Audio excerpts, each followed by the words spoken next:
All right, everyone, the contrarian has arrived. Let's get this bad boy rolling here.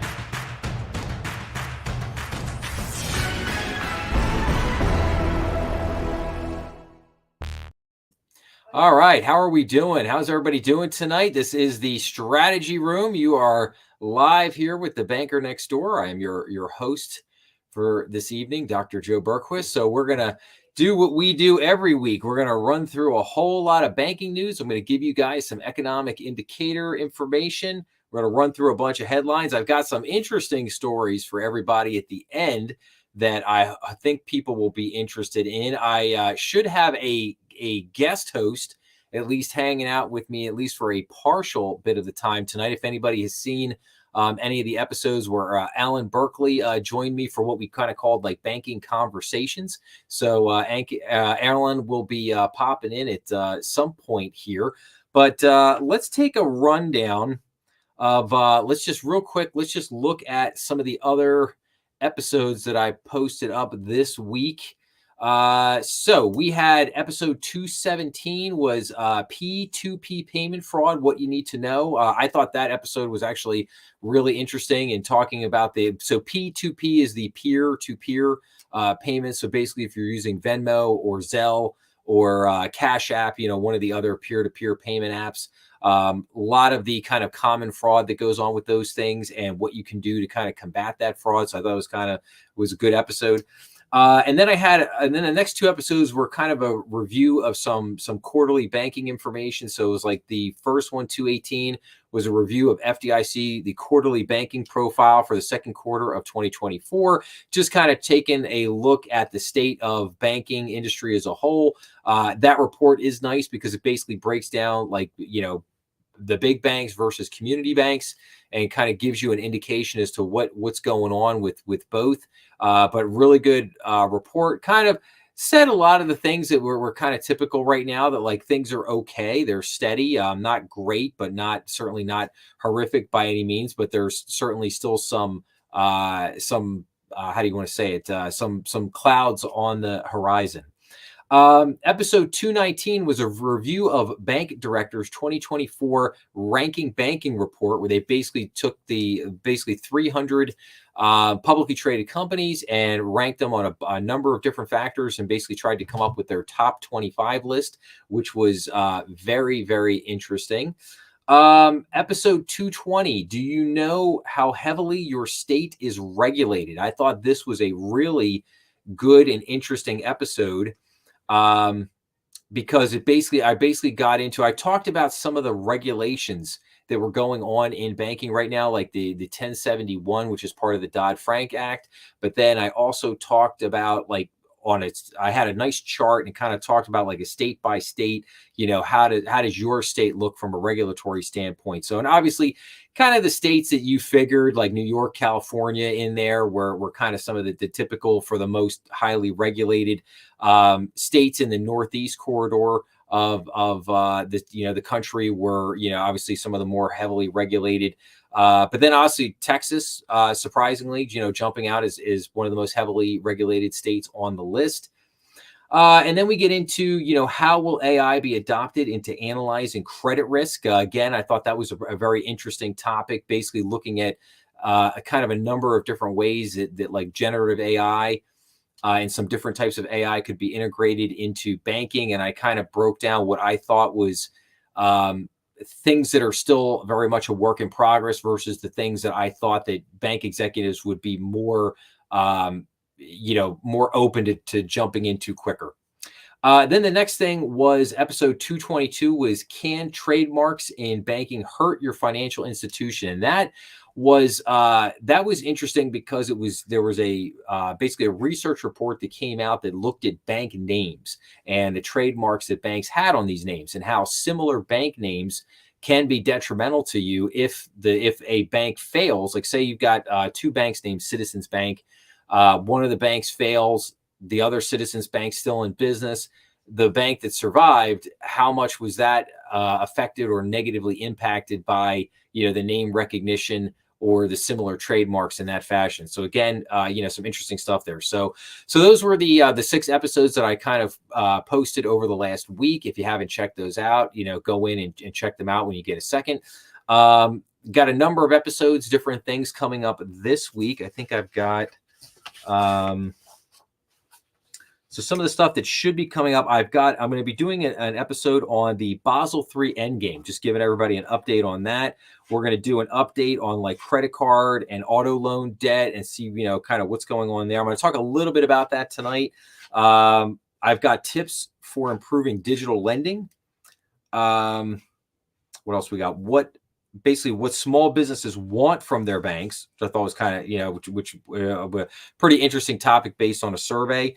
2% inflation target. I'm going to talk about a little bit about that in an episode. And then Night Trade 24. I had mentioned this a number of weeks ago. A listener, shout out to listener Night Trade 24, who had basically asked me to do an episode on Fannie Mae and Freddie Mac and just talk about how did they end up in the conservatorship, like why it happened, how it happened, and basically what's the outlook. So I am working on doing an episode on that. If that does not come out this week, it will definitely come out next week. So working on that. So that's basically what I'm looking at here coming up here over the next 7 days.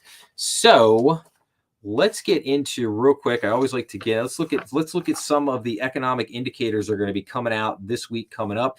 So on Monday, September 16th, we got the New York Empire State Manufacturing Index. On Tuesday, September 17th, we've got retail sales. We have industrial production. We got the 20-year Treasury bond auction. We got the API weekly crude oil stock. On Wednesday, September 18th, we've got building permits. We got the FOMC economic projections, FOMC statement, the Fed interest rate decision at 2 p.m., and the FOMC press conference at 2:30. Thursday, September 19th, we got continuing jobless claims, initial jobless claims, Philadelphia Fed Manufacturing Index, existing home sales, U.S. leading index. And then on Friday, September 20th, we got the U.S. Baker Hughes oil rig count. Now, obviously, the big thing for next week is the Federal Reserve. The Federal Reserve meeting, and then basically the Federal Reserve, their press conference at 2:30 with the announcement. Again, I think the money, most people think, quarter point rate cut's going to be coming down the pike. So, we'll see what happens there. But obviously, all eyes will be on that coming out this week. Before I jump into some of the headlines, I am going to go through some of the other kind of economic indicators that came out this week. But just before that, a couple of crazy stories this week. So Big Lots ended up filing for Chapter 11 bankruptcy. So Big Lots files for bankruptcy protection, sells to private equity firm as it promises to keep offering extreme bargains. So I'll have a little bit more on that in a couple minutes when we get to that story. Woman dies in cubicle at Wells Fargo Bank and not found for 4 days. Like you couldn't get used. Sometimes you can't make some of this stuff up. That was a lady out in Phoenix, Arizona, who I'm assuming was working in some kind of a back office for Wells Fargo, but apparently she came in on Friday, had passed away at her desk, and then she was there all weekend, and they did not notice her until Monday, sometime like Monday afternoon. So, shame, but just a crazy story. JP Morgan Chase, for anybody that did not see this, they have officially launched a probe into the check fraud incident that went viral on TikTok, as a glitch at Chase Bank allowed customers to deposit checks and immediately withdraw the funds, even if the checks had not cleared yet. The Wall Street Journal reported on this, citing a Chase spokesperson. The glitch, which lasted a few days, has been fixed, and Chase intends to share their findings with the police, according to the report. Chase has yet to know the full scope of its losses, but estimates that thousands of people were involved, the report said, citing people familiar with the matter. So, basically this kind of went wild on TikTok, and then next thing you know, people were, depositing checks and then running to the ATM and taking the money out at the ATM, just getting cash and running off. So, not sure how ultimately that's going to work out for them at the end of the day. But again, just kind of a wild story there. So, All right, so let's look at something. So we got first thing we're going to get into here is consumer prices. So let's look at consumer prices rose 0.2% in August. The consumer price index increased a seasonally adjusted 0.2% in August, the same as in July, the Labor Department said. Over the past 12 months, the CPI increased 2.5% before seasonal adjustment, down from 2.9% the previous month, and the lowest annual increase since February of 2021. Now, that sounds lovely, doesn't it? Doesn't that sound great? All right, well, let's take a look at something here. Okay. Let's go over here. Let's take a look at something. While the August CPI inflation is at 2.5%, inflation is much higher in many basic necessities. Car insurance is up 16.5%. Transportation inflation is at 7.9%. Hospitality services, 5.8%. Homeowner inflation, 5.4%. Rent inflation, 5%. Car repair inflation, 4.1%. Food away from home inflation, 4%. Electricity inflation, 3.9%. So while the rate of inflation is at a 3-year low, prices are still high. Meanwhile, more than half of Americans currently believe that we are in a recession. Consumers are still struggling. Now, let's take a look at something else here. Let's look at this is from the Fed, our good friends at the St. Louis Federal Reserve Bank. So here's the Fed.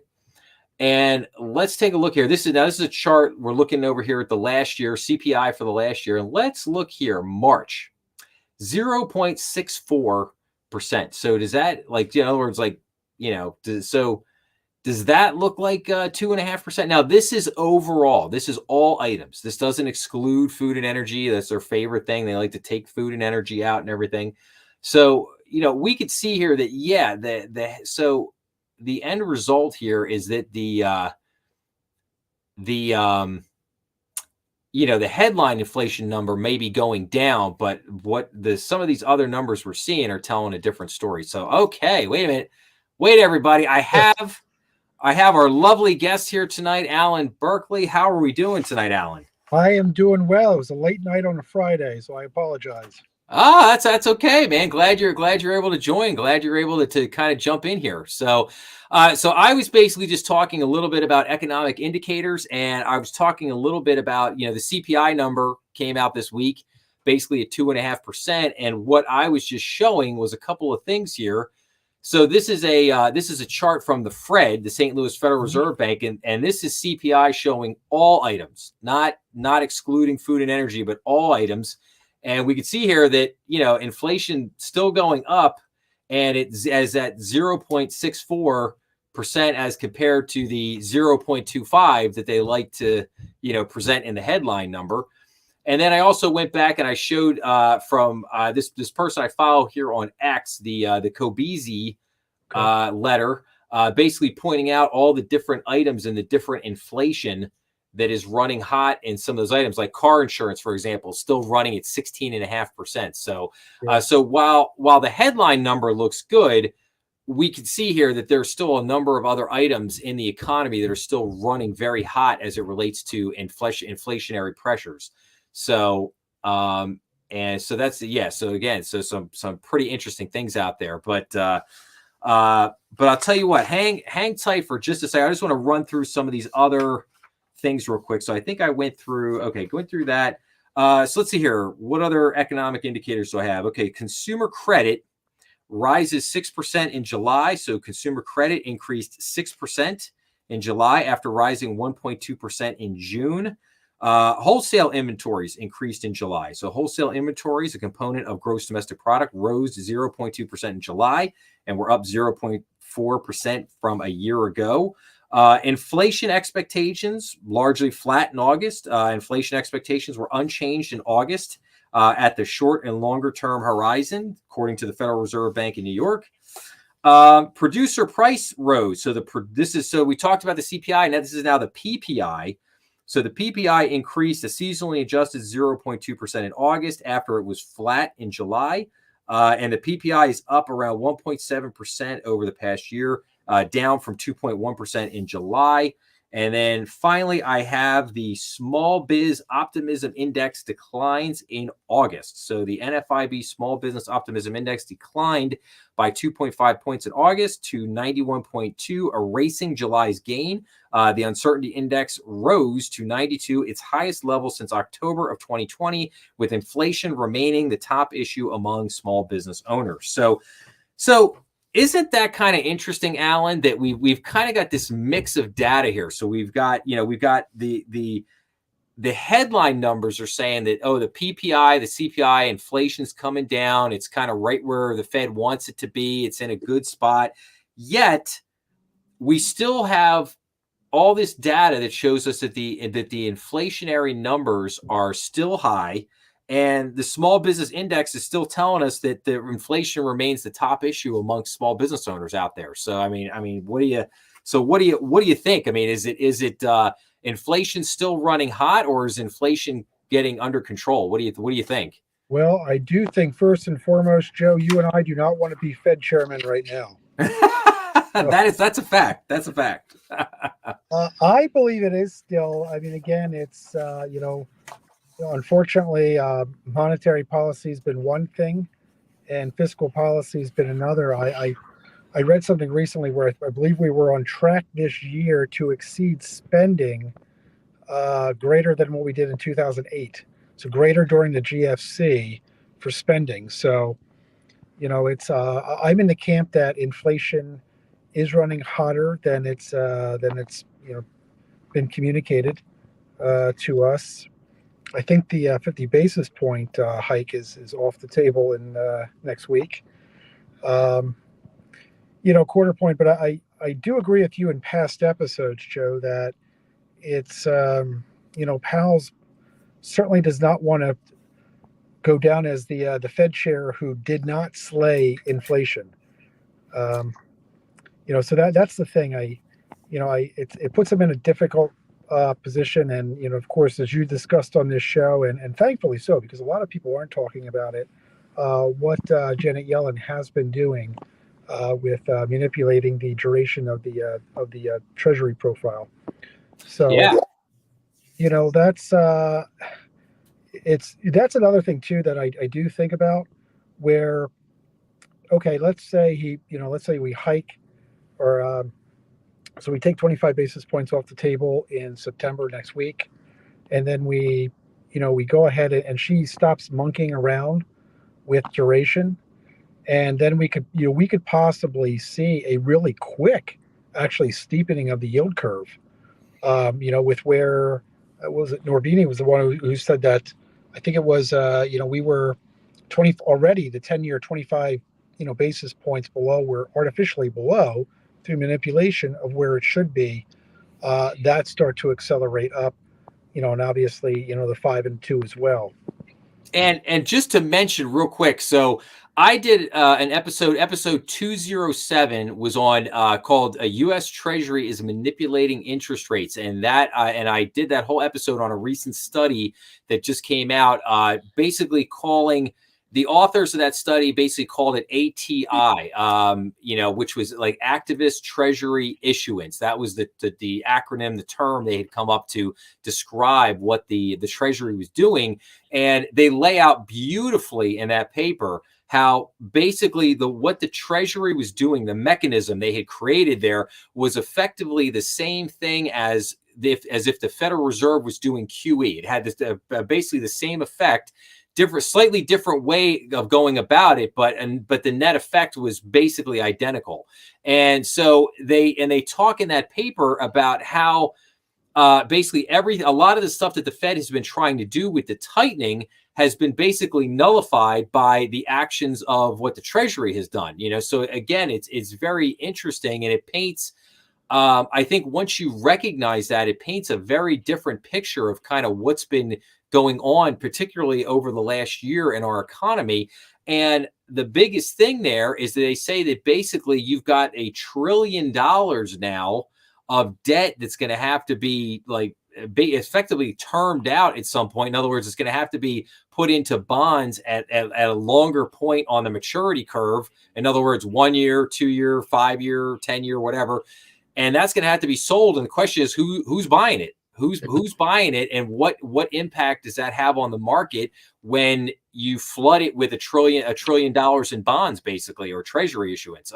So it's a very crazy thing, and I think that to your point, Alan, I think we could see some wild things here in the next year. And like you said, a lot of it's going to depend on, does the Treasury keep doing what they're doing, or they basically stop and say, yeah, no, we're just going to go back to normal, like normal operations, and we're not going to kind of monkey around with the short end of the curve to try to manipulate the interest rates and keep the yield curve inverted. And that's another interesting thing.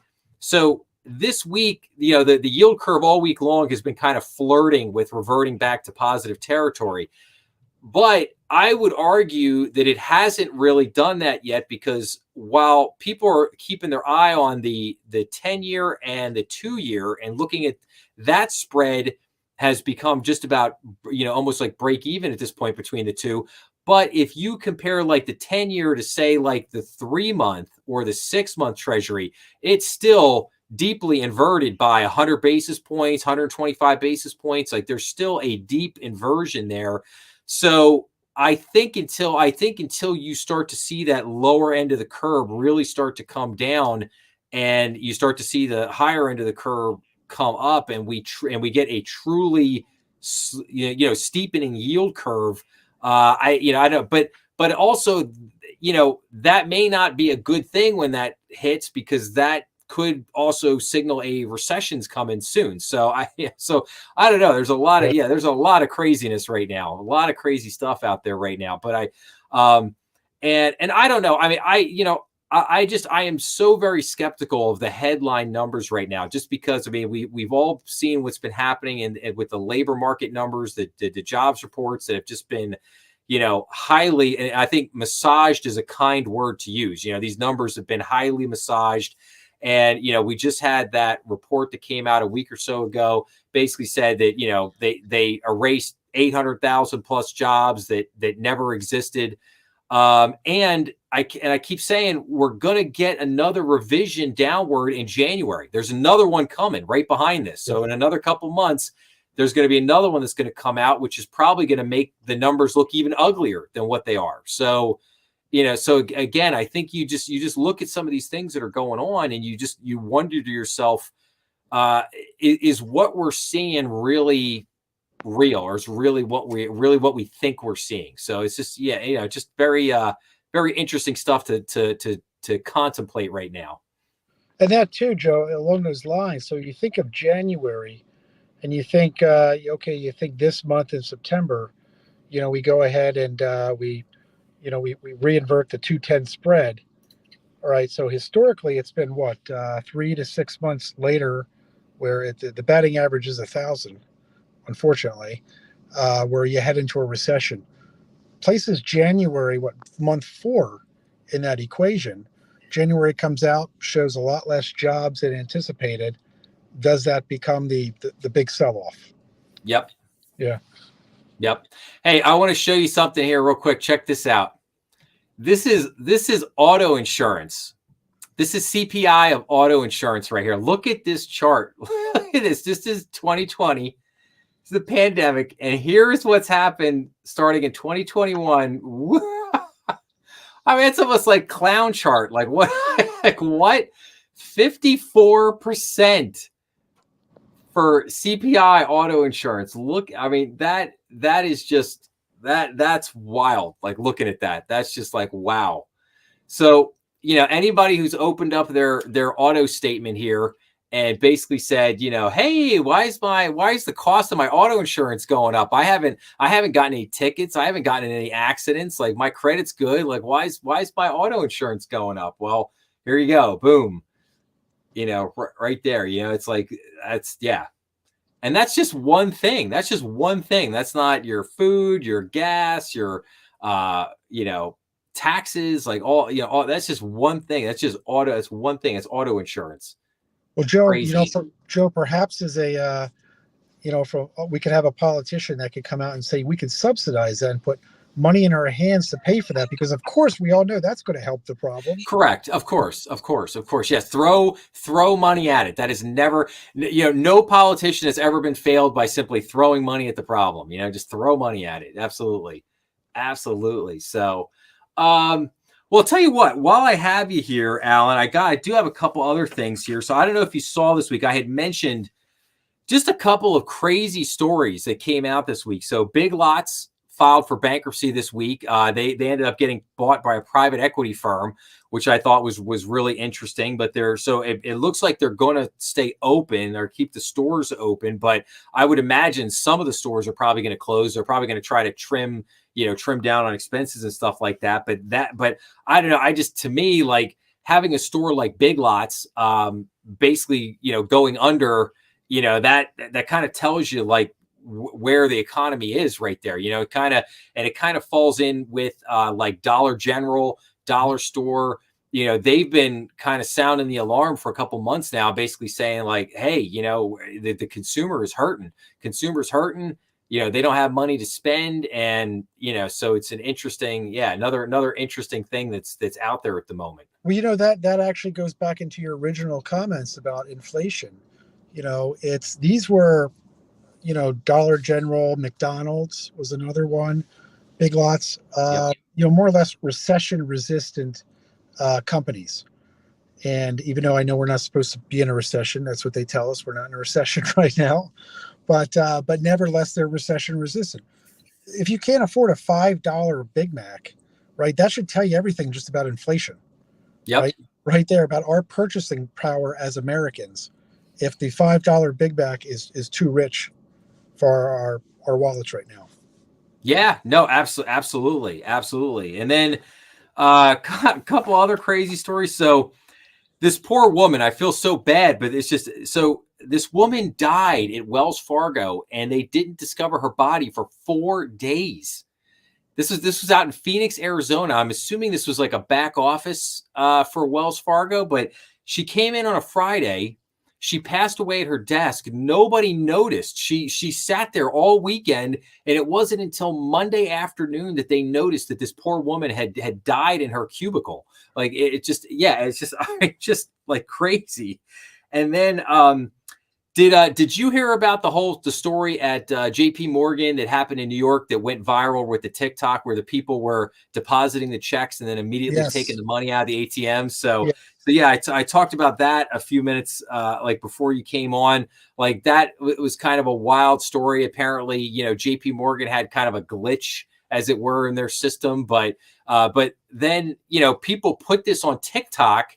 And then, of course, it goes wild. And literally within a couple hours, you've got thousands of people, putting deposits in and then running to the ATMs in New York to just take money out. So it's just kind of a wild story there. But here's another. I got another good one here. So the CFPB, Consumer Financial Protection Bureau, they banned Navient student loan servicer. So they announced a proposed order against the student loan servicer Navient that would permanently ban the company from most of the federal student loan market.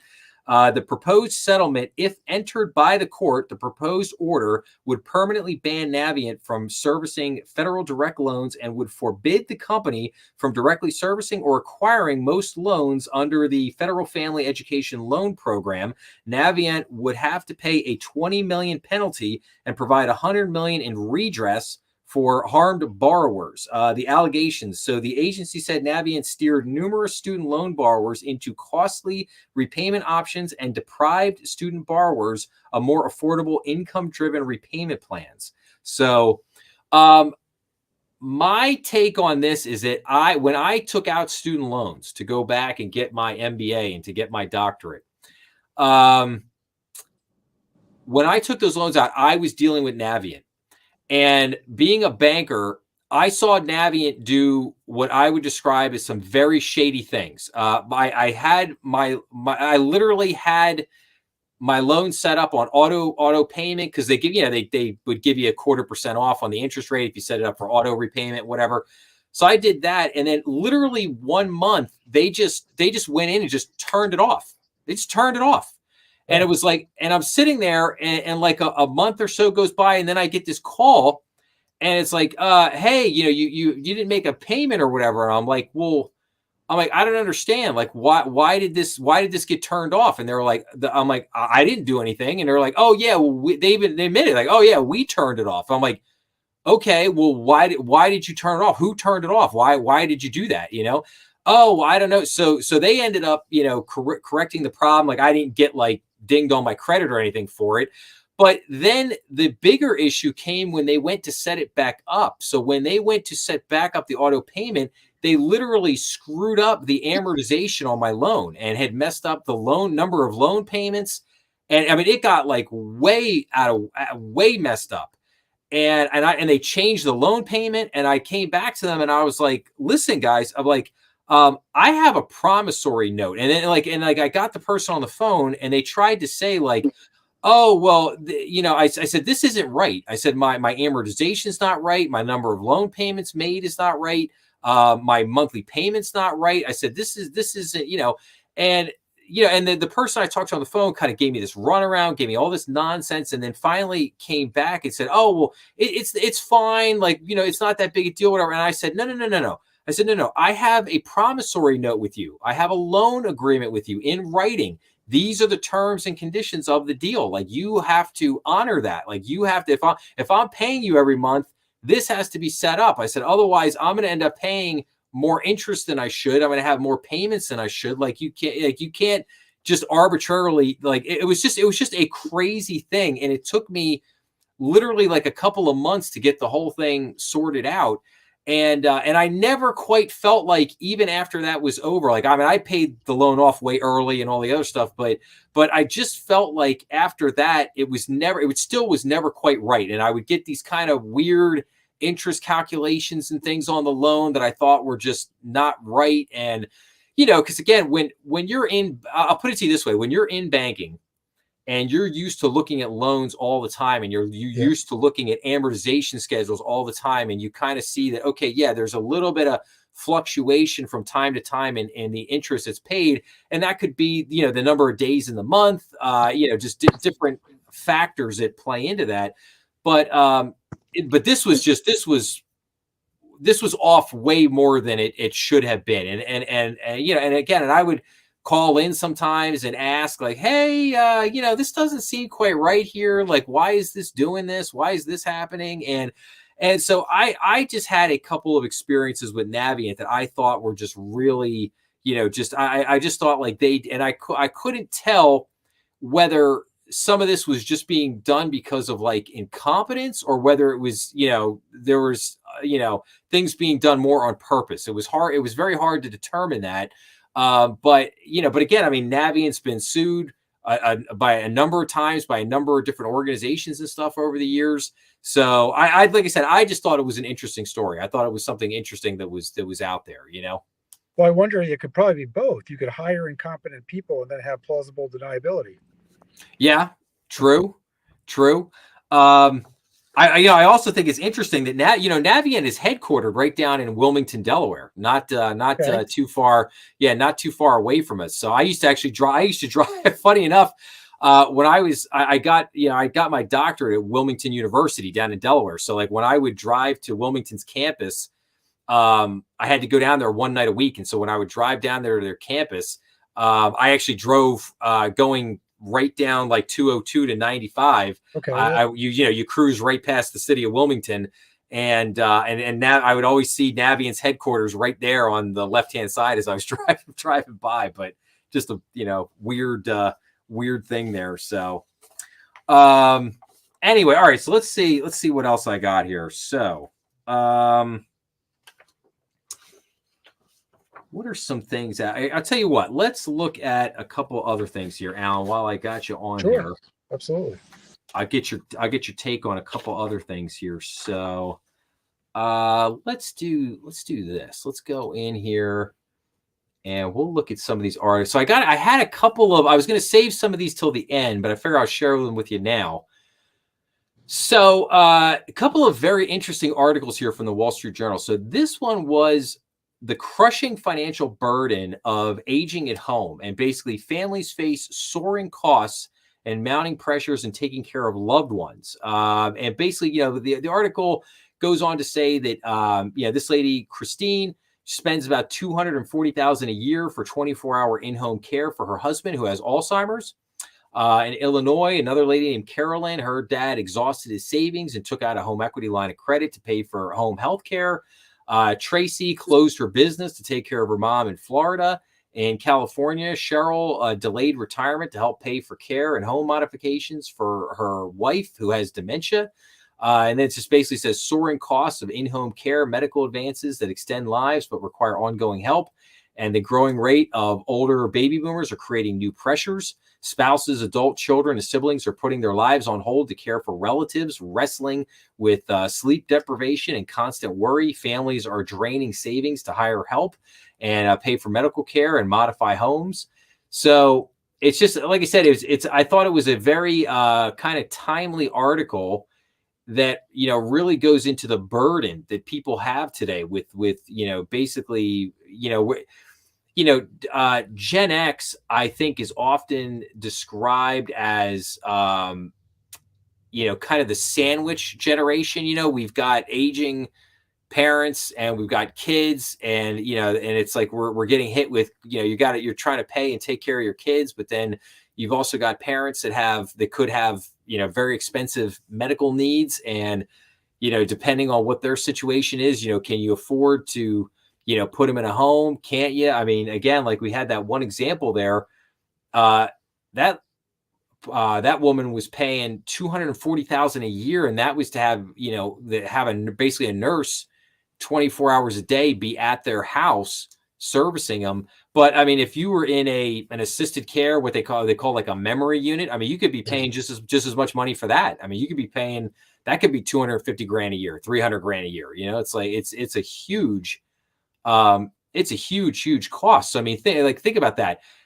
If you have $1 million saved, right? Say you have a retirement account with $1 million in it, and you're 80 years old, you've got Alzheimer's or dementia, and now you get put into a nursing home. That $1 million could be gone in 4 years, just completely wiped out. And then at that point, now you, and if the person is still alive at that point, now what do you do? Now you've got to, maybe either they got to go into like a state nursing home, or you got to take them in at your house, or what, I mean, and it's just, again, I'm sure there are tens of thousands of stories out there relating to this. I just thought it was a very interesting topic, as it were, for kind of something, like I said, something that kind of caught my eye here.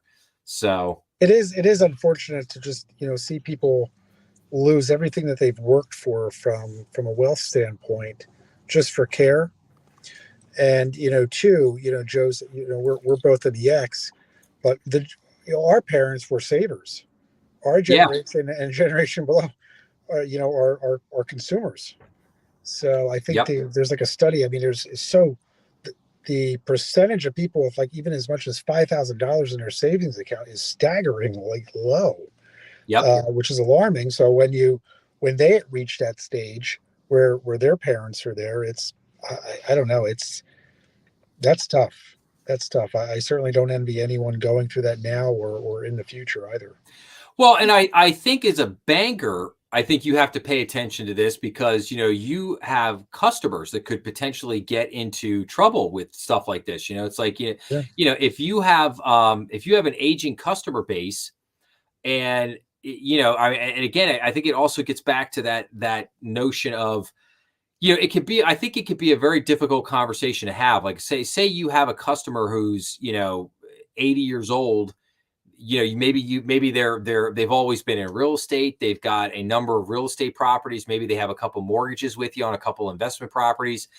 And, you're kind of like at that point where like, okay, hey, listen, if something happens to you, how are we managing this? Like, do you have like all of your power of attorneys in place? How's your will looking? Yeah. And that can be a weird conversation to have with a client, because that client may or may not be very touchy about that subject. They may be like, oh no, what are you talking about? it's fine, or, that's none of your business. Don't worry about it, whatever, So, and then of course, if something happens, then like I mean, I had that situation happen to me a few years back where, I had somebody who had gotten their 80s and had, had, basically got dementia. And and then I was dealing with his wife all the time, and it was basically like, okay, and she had no idea, like she had never dealt with any of the real estate properties or anything like that. And then I basically had to get one of the kids got involved to kind of help out. And ultimately they determined that, okay, we're just going to sell the properties and be done with it. And so, Yeah.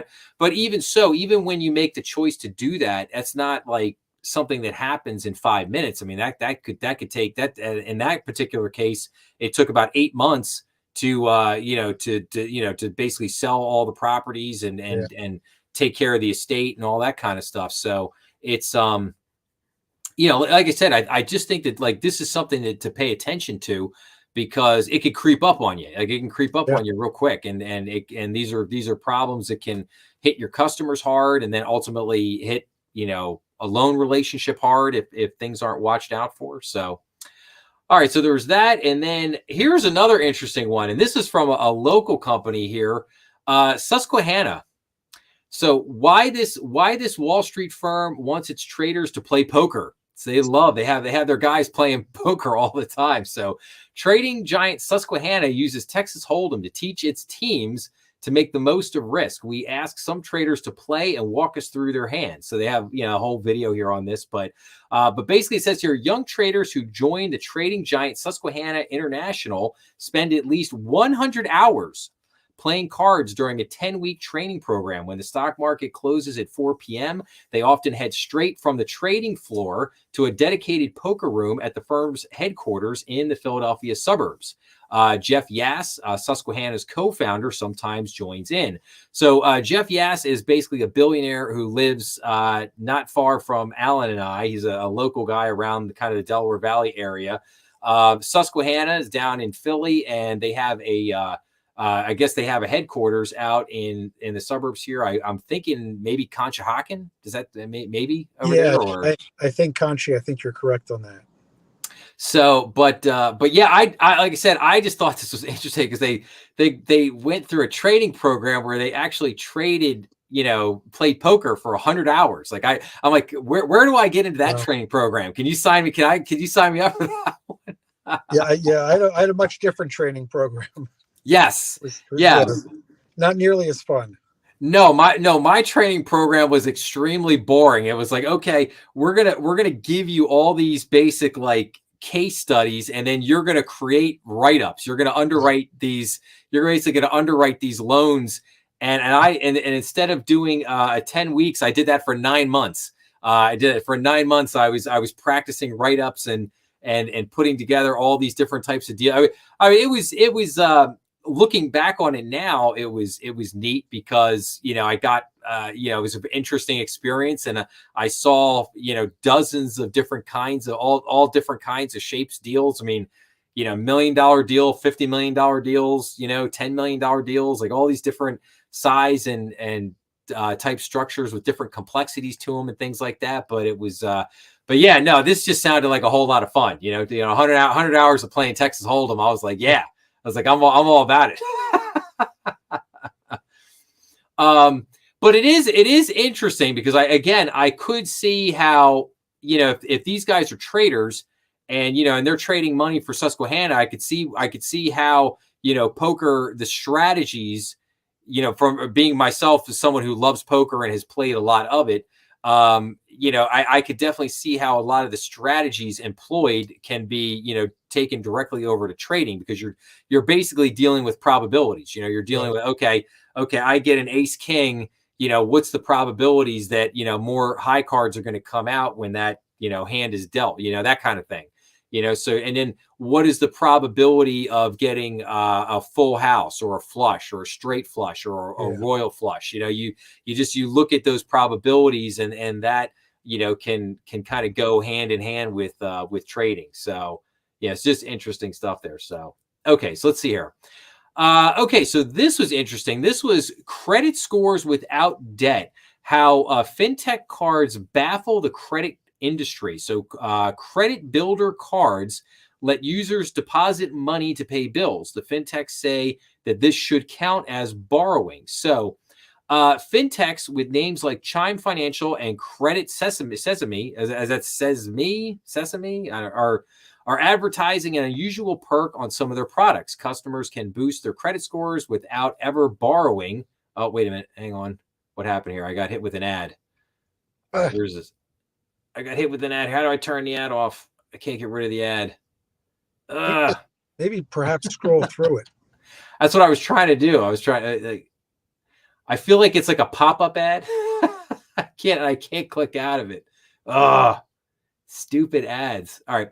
Anyway, so what this is saying is that these fintech companies were allowing, they were giving the ability for borrowers. They were trying to like build credit, like almost as if you had gotten like a prepaid credit card where, you got like a $500 prepaid credit card and you put $500 in there and then you could use that. And then having that credit card would enable you to give you the ability to start to like build credit. So that was the argument here. I mean, these fintechs were basically saying like, hey, look, like we want to be able to report this to the credit reporting agencies and then help people to be able to use this to build credit. And I was like, yeah, but then the question became here, like what it says here, like a win-win or an unhealthy approach. Like the world of traditional credit hasn't exactly embraced credit builder cards, which banks and other industry players say don't accurately reflect the ability and willingness to repay. At some larger banks, underwriters don't give the cards as much weight on borrower applications. People familiar with the matter said even the three credit reporting bureaus can't agree on how to deal with the cards. But I don't know. I mean, I can't imagine that people with these cards have like big credit limits, right? I mean, could you see these people running around with like $25,000 credit limits on these cards? Like, I would think that they would be generally pretty small. Pretty small, and I wonder if it's you hit the nail on the head with a comment you made about willingness. So it perhaps is measuring capacity and the capacity to pay on a monthly basis. But as you and I both know, one of the main tenets of a FICO score is the willingness to pay in a timely manner. Yeah. Absolutely. No, absolutely. But I don't know. I look at it like, it can be tough, when you're a teenager and you're in your early 20s and you're trying to build credit for yourself, you're trying to build a credit score. I mean, it can be tough. And I like people have often asked me, they've come in and said, hey, I'm trying to help my kid establish some credit. Like, what's the best way to do that? And I've said things like, you know what you do? I said, you take out, you get like $1,000, you come into the bank, you take out $1,000 loan, you put $1,000 into a CD, you pledge that CD as collateral, you take out $1,000 loan, and you make payments on that $1,000 loan. You pay on that for like a year, pay it off. And then voila, you have credit history, and that's one thing you could do. Like I said, prepaid credit cards, go out and get a $250 or $500 prepaid credit card where you put money in, and then you begin to build credit that way. But I think this could be a good thing too. I mean, I think, if these fintech apps are doing this, if they're willing to report this payment activity to the credit to the credit bureaus, if the credit bureaus will take them, I don't see why that wouldn't be acceptable, or why they couldn't use that to help younger people establish credit a little bit easier and quicker. So yeah, I mean, I'm certainly for it being counted. I don't know how much weighting we would perhaps give, but again, you're right. You're starting from a position of complete scarcity on credit. Give people a little bit of a pass and take what you could to measure their credit character, if you will. Yeah, no, absolutely. So all right, and then I got here, so this was interesting. So this was about basically men's clothing, so men's suits. Suit prices have gone up a lot. This is what $800, $1,500, and $3,300 gets you today. So a strategic guide to finding the best, coolest design that meets your needs in 3 categories: below $1,000, between $1,000 and $2,000, and over $2,000. So Basically, and that this article asks, how much will a good suit set you back today? Considerably more than 5 years ago, say those in the know. Um, Now, but I don't know. I mean, I was looking at this article. I found it kind of interesting, basically saying, you could get a ready-made suit and get it tweaked by a local tailor for about 100 or $200. Um, with off-the-rack options beginning at 499 and made to measure available from 670, extra wide size range for around 600 to 750. Um, so I just thought it was interesting, but I don't know. And then it says, like, if you wanted something like a little bit nicer, you're probably going to spend, 1,000 to 2,000, probably something in that 1,500 range. And then obviously if you want like something more custom, you're going to pay, 3,000, $3,500. But I don't know. I mean, I didn't think that those prices were really that outlandish. I mean, I felt like for Yeah, a yeah, long time, you could go, back. I mean, we don't have today's man anymore, but back in the day, like now we have what, Joseph A. Bank, Men's Warehouse. But I mean, you could go over to Joseph A. Bank and you could get a nice suit over there for $400. I mean, it's not, and they have sales and stuff from time to time that, I mean, I remember, gosh, what was it? Probably like 7 or 8 years ago, like they had a sale where you could get 4 suits for like $1,000, and it was like nice. Like you could pick suits that were, so you could pick 4 suits that were each like $600 a piece, and you could get them for $1,000. And I guess they were just trying to clear out inventory, whatever the case may be. But but I mean, yeah, I picked up 4 what I thought were relatively decent suits for $1,000. So I think there are things out there, but I mean, but there we being in banking, we've always kind of from some of the executives and things like that. I had guys 15 years ago that would spend $5,000 on a custom made suit, and it was yeah. like I mean that was kind of always the cost. So I mean, um, so I didn't know. I just thought it was interesting. I didn't think that the prices in here were really anything all that outlandish or really justified that like suits were way more expensive than they were a few years ago. Yeah, no, I mean they seem in line, and that's the thing. I mean, it's not like all the suits that you own necessarily have to be bespoke, or between 2,500 and 5 grand. But most people go to Joe Bank, and you've got your, as you and I both know, you've got your in your office suits. This is an office day. The suit today, I'm wearing a sport coat. It is a Joe Bank sport coat, but it's you've I think too it's a little changed a little bit where I think pre-COVID it was more, there was less sport coats within our industry and more of certainly suits, and now Yes. a little bit more acceptable to no tie and just wear a sport coat. um, Yes, absolutely, yeah, absolutely. Yeah, no, I mean, I think you'd agree. I mean, when we both started out, it was you had to be dressed to the nines yeah, every day, like no questions asked, no yeah, questions asked. If you weren't there with a full suit, shirt and tie, maybe even some fresh cufflinks, like it was like you were straight up getting sent home. It was like they were like, no, yeah, no, take your butt home, go get put on the proper attire and come on back. yeah.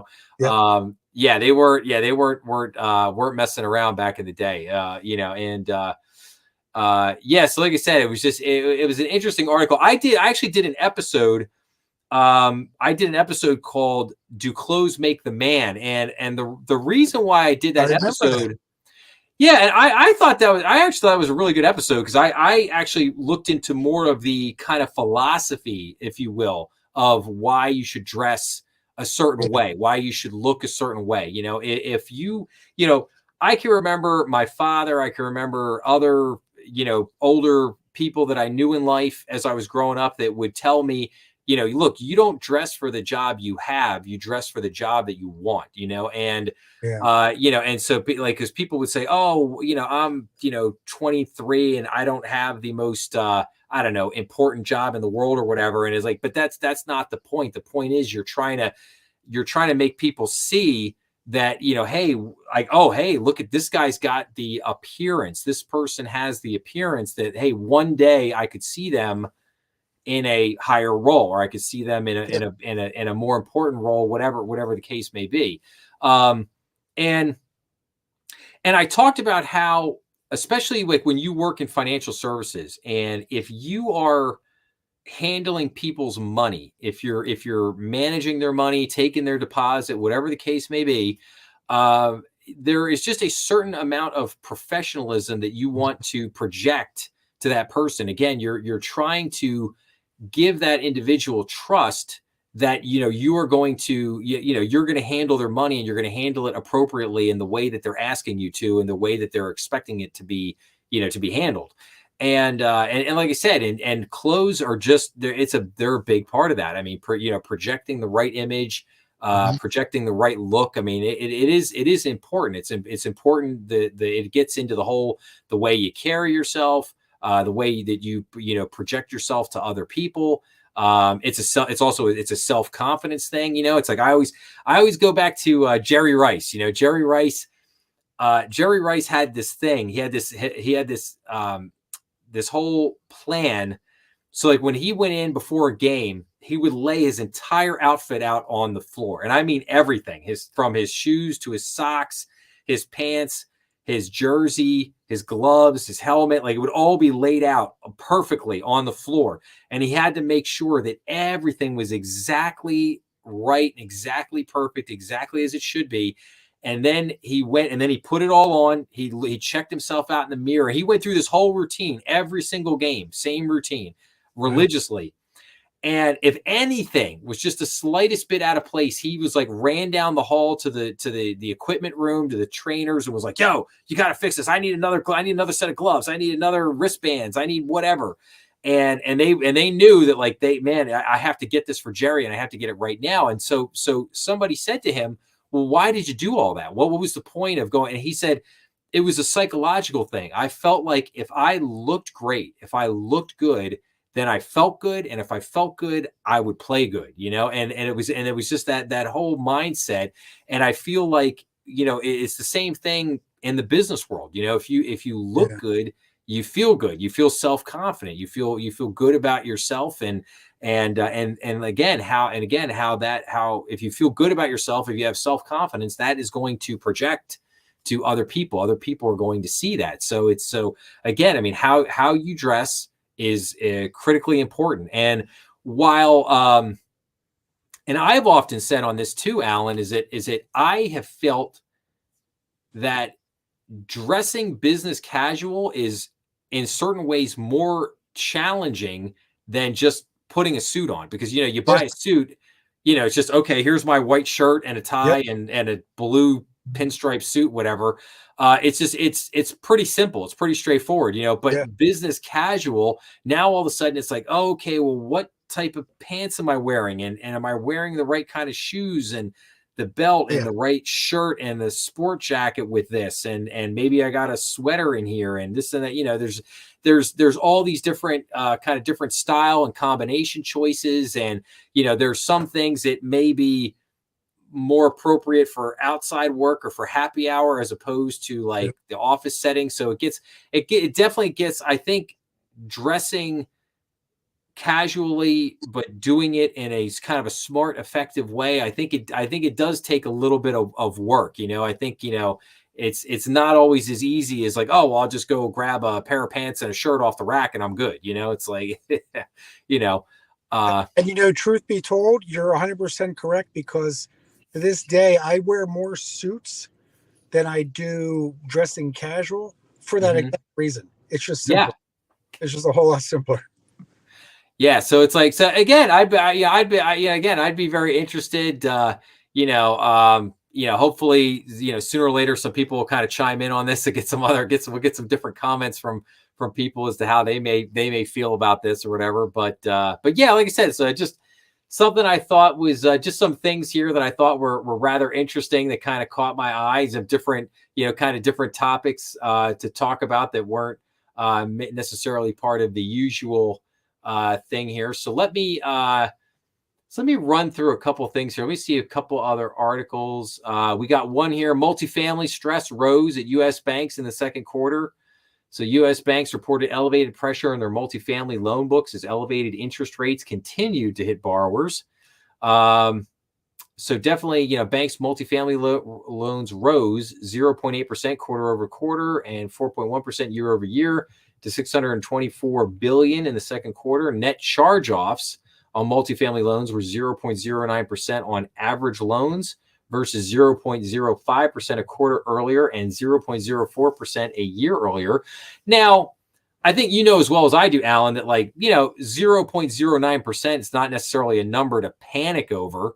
Right. But I think the trend, I think what's important to look at there is the trend. I think going from 0.4 to 0.5 to 0.9, and now you're starting to get these NCOs. That's a little troubling. That's a little troubling. And that's the thing. It's also the what's behind that trend. So, you and I both, would, if you look at the Philly Business Journal on any given day or week, it's, normally it's a lot of how many more units are coming on board, right? So there are so many more projects being completed. It seems like every month, right? So that's more and more supply. Yep. And as you and I both know from an underwriting perspective, besides the fact that we didn't underwrite for this extreme spike in interest rates, it's, you and I both know when we look at projections, it's always the rental income in the market is X, but we could expect a little bit of appreciation. Well, that appreciation is gone, right? So rents right now, rental income is effectively flat. And with more and more units coming online, and if homes become a little bit more affordable, right, that is a really good thing that I think banks should be looking at. I know right now there are a lot of banks that have really shied away from I apologize here, from multifamily, but it is. I'm not going to say that multifamily is the new. It's definitely an asset class where it should be watched. I got you. Yeah, no, and we could see from the chart here. You can see here, basically in the blue, we've got 30 to 89 days past due. Definitely spiking up here, and you can see over the last 3 quarters that really jumping, and we're basically getting back to numbers that we haven't seen since 2012, 2013. Which is, again, it's like I said, it's a little concerning. And to your point, when you look at these different markets around the U.S., whether it's Baltimore, Philly, or New York, I mean, there's a massive amount of building of apartment buildings, and I still recall when I was down in Orlando back in March, I couldn't believe the number of apartment buildings that were getting built. I mean, it was like everywhere you looked, there was a new apartment complex getting, and I'm not talking about like small apartment. I'm talking about like 500,000 unit apartment complexes. I mean, huge apartment complexes. So again, just something to look at there. Well, that's the thing too. Even from the insurance costs, you discussed the auto insurance, but the property insurance as well. That's the thing. So you've got higher interest rates. We've got IO that's going to convert to perm. We've just got overall just higher carry associated with that, and debt service is higher than we expected to be. And oh, by the way, the rents that we thought we were going to get, we're not going to get them now. So it's certainly worth keeping an eye on for particularly with all bank levels, but certainly with community banks that seem to be a little bit more real estate inclined. Nice. All right. Well, I'll tell you what, Alan, we are running. I'm a little over an hour here. I've just got a couple things I want to do here before I wrap up tonight. But I'll tell you what, I'll let you off with that. And I definitely thank you for taking the time to come on tonight. I definitely hope you'll come back and pop in for some future live streams down the road. Absolutely. And I won't be on the road. I'll make sure that I'm in a place where I won't be taking it from my car for you. Nice. Very nice. I like it, man. I like it. So awesome. Well, you're always welcome. Yeah. You're always welcome to come join me. You can always come hang out here with me, man. It does look like a pretty cool studio. I might take. Yeah, like I said, I can squeeze you in here. We can work with the camera. We can figure it out.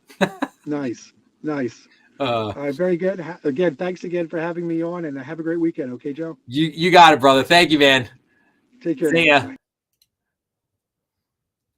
All right, everyone. That was Alan Berkeley. Just thank him for popping in and hanging out with us for a little bit. So, I just wanted to point out a couple other things here before we wrap up tonight. So we have U.S. banks high volatility commercial real estate loan balances. So what's high volatility? So this is basically, commercial real estate construction loans. Um, land loans could be in there, that kind of thing. So basically, U.S. banks reported a 20% sequential increase in total high volatility commercial real estate loans in the second quarter, following a 4-year low balance in the previous quarter. So the aggregate high volatility commercial real estate loan balance for U.S. banks stood at 34.9 billion. During the quarter, up 20% from 29.11 billion in the first quarter, but down 5.2% from 36 billion in the same period a year earlier, according to S&P Global Market Intelligence. So HVCRE loans in the second quarter accounted for 0.24% of the sector's total risk-weighted assets, up 4 basis points from a quarter earlier. So again, just something to keep an eye on. And then it has here like U.S. banks with the highest proportion of CBRE. We had some of the ones at the top: Morris Bank in Dublin, Georgia, Bank of Commerce, Stockman Financial Corp, Citizens Bank from Tennessee, First State Bank of Uvalde, Conway National Bank. So interesting there. QNB Bank, local bank by me, not far from me, Quakertown. Let's see here. So, all right, let's see what else we got here. Yeah, we talked about that. Navient. Lower rates could boost borrower confidence. Fifth Third CEO. Washington Wrap Fed's bar outlines dialed back Basel III rules. So I'll talk about that when I get into when I got the episode coming out this week on basically the Basel III Endgame update. I'll get into more of that, but yeah. So I guess basically I will wrap up here tonight. I thank everybody for joining me and hanging out for a little bit. Again, the game plan is to basically do these live streams every Friday night at 7 p.m. Eastern Standard Time, and basically come in here for an hour, maybe a little over an hour. Probably between like an hour and 15 minutes, something in that neighborhood. Seems pretty good, depending on the amount of information. And I did have a lot of stuff here that I did not get a chance to get to tonight. So some things I'll have left over for next week, probably, perhaps. But just keep an eye out. Again, I'll have usually, like I said, my new routine now is to basically try to put out like one episode every day, and then basically, kind of like Saturday through Thursday, put out an episode. Most of the episodes are pretty short in length. I mean, most episodes generally run between about 10 to 20 minutes in length. I truly try not to get them to be any longer than that. But like I said, I'm working on a bunch of things. Like I announced last week, financial history series, which will hopefully be starting probably toward the end of October. We'll have the first episode on that will come out, and that will be a live stream as well. So because we were looking again to get some interaction from people on that. Have a couple more episodes, like I said, coming out this week. But like I said, just keeping with that format of just having an episode basically a day and then doing the live streams on Friday and going with there. I'm working on a bunch of different things for the podcast audience. Like I said, looking to basically put out subscriptions for the podcast audience, and then offer some exclusive content there, some different things. So but that'll probably still take me another probably a couple months before I get to that point with some of the rolling out some of that stuff. But definitely got a lot of things going, and the channel's going very nicely. I did want to shout out one thing. I did an episode 179, which is called "What is the New Pays Digital Wallet?" And that episode has proven to be a ginormous hit so far on the channel. I've got that has gone well over, I think, is 1,200, 1,300 views or whatever on that episode. So I'm kind of honestly a little, I don't know. I feel like I've done much better and perhaps more important episodes than that episode, but for whatever reason, everybody, the Pays Digital Wild thing turned out to be a thing that a lot of people search for on YouTube and on the internet, and they found the channel that way. And so I hope that if people really like that episode, they'll hang around and check out some of the other episodes and content that I put out on the channel. But like I said, I just wanted to thank everybody for checking things out, and really appreciate it, and love you. But with that, I will sign off, and I will tell everybody, have a wonderful weekend. Be safe out there. And like I said, I will be back soon. And if you have any ideas for episodes or anything that you want me to cover, you can email me at info@thebankernextdoor.com. That's info@thebankernextdoor.com. You can send me an email at that email address and basically say, hey, Joe, can you cover this topic, or can you cover that topic? Or, hey, I've always been interested to learn a little bit more about this. And like I said, I'd be happy to kind of work that in and cover whatever that specific issue thing might be, at a later time. But like I said, so any thoughts, ideas, send them in.